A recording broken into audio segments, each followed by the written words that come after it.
Chapter 17, Section 3, Regulating the Cell Cycle.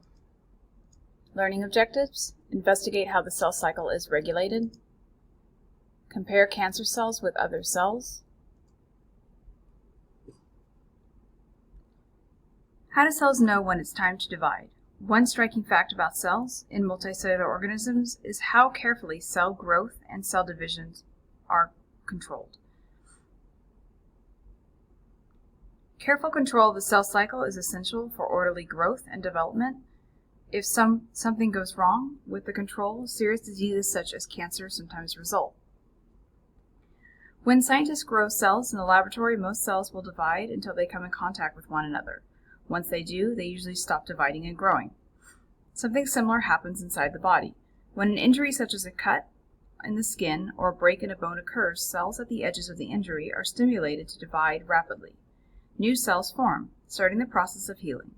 When the healing process nears completion, the rate of cell division slows, controls on growth are restored, and normal activities return.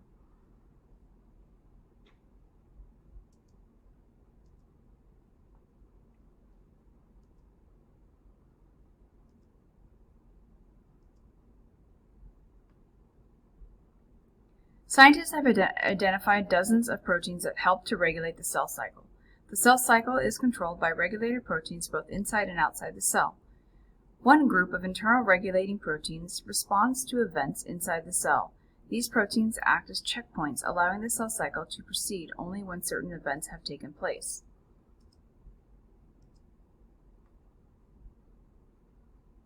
Proteins that respond to events outside the cell are called external regulating proteins. External regulatory proteins direct cells to speed up or slow down the cell cycle.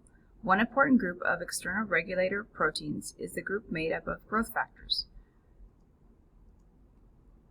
Growth factors stimulate the growth and division of cells. These proteins are especially important during embryonic development and wound healing.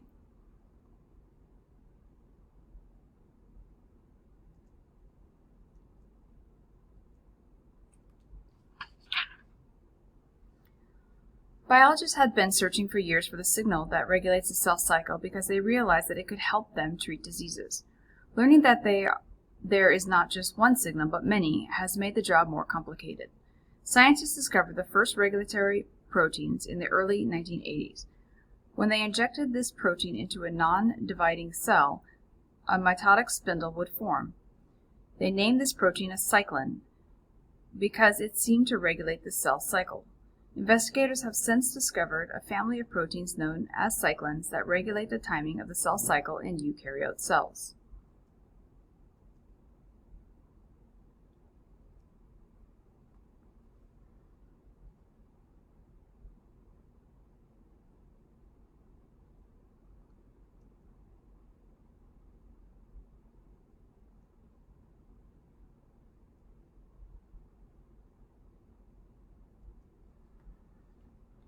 Just as new cells are produced every day in a multicellular organisms, many other cells die. A cell may die by accident due to damage or injury, or a cell may actually be programmed to die. Apoptosis is the process of programming cell death. Once apoptosis is triggered, a cell undergoes a series of controlled steps leading to its self-destruction. First, the cell and its chromatids shrink, and then parts of the cell's membranes break off. Neighboring cells then quickly clean up the cell's remains.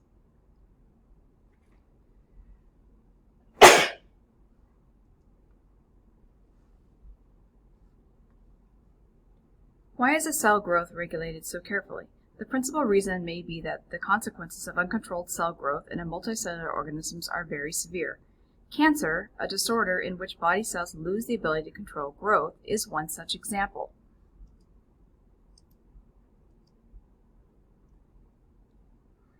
Cancer cells do not respond to the signals that regulate the growth of most cells. As a result, the cell cycle is disrupted and cells grow and divide uncontrollably. Cancer cells from a mass of cells are called a tumor. However, not all tumors are cancerous. Some are benign or non-cancerous. As cancer cells spread to surrounding healthy tissue, they absorb the nutrients needed by other cells, block nerve connections, and prevent the organs they invade from functioning properly. Soon, the delicate balances that exist in the body are disrupted and life-threatening illnesses result.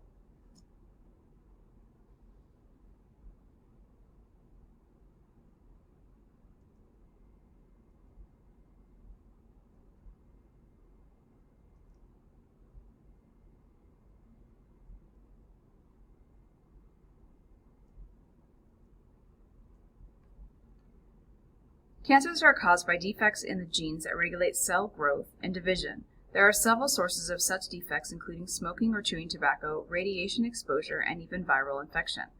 All cancers, however, have one thing in common. The control over the cell cycle has broken down. Some cancer cells will no longer respond to external growth regulators, while others fail to produce the internal regulators that ensure orderly growth.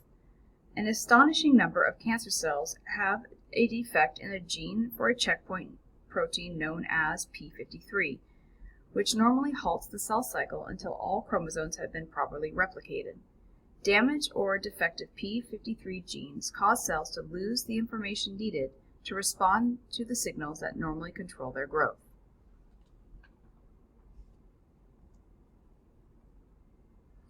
When a cancerous tumor is located, it can often be removed by surgery. Skin cancer, one of the most common forms of the disease, can usually be treated this way.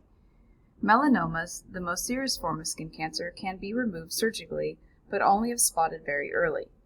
Cancerous tumors tend to grow more rapidly than normal cells. For this reason, they need to copy their DNA relatively quickly. This makes them especially vulnerable to damage from high-energy radiation. As a result, many tumors can be effectively treated with carefully targeted beams of radiation. Medical researchers have also worked for years to develop chemical compounds that could kill cancer cells, or at least slow their growth. The use of such compounds against cancer is known as chemotherapy. Great advances in chemotherapy have taken place in recent years and have made it possible to cure some forms of cancer. However, because most chemotherapy compounds target rapidly dividing cells, they also interfere with cell division in normal, healthy cells. This produces serious side effects in many patients. Cancer is a serious disease. Understanding and combating cancer remains a major specific challenge, but scientists at least know where to start. Cancer is a disease of the cell cycle, and conquering cancer will require an even deeper understanding of the process that controls cell division.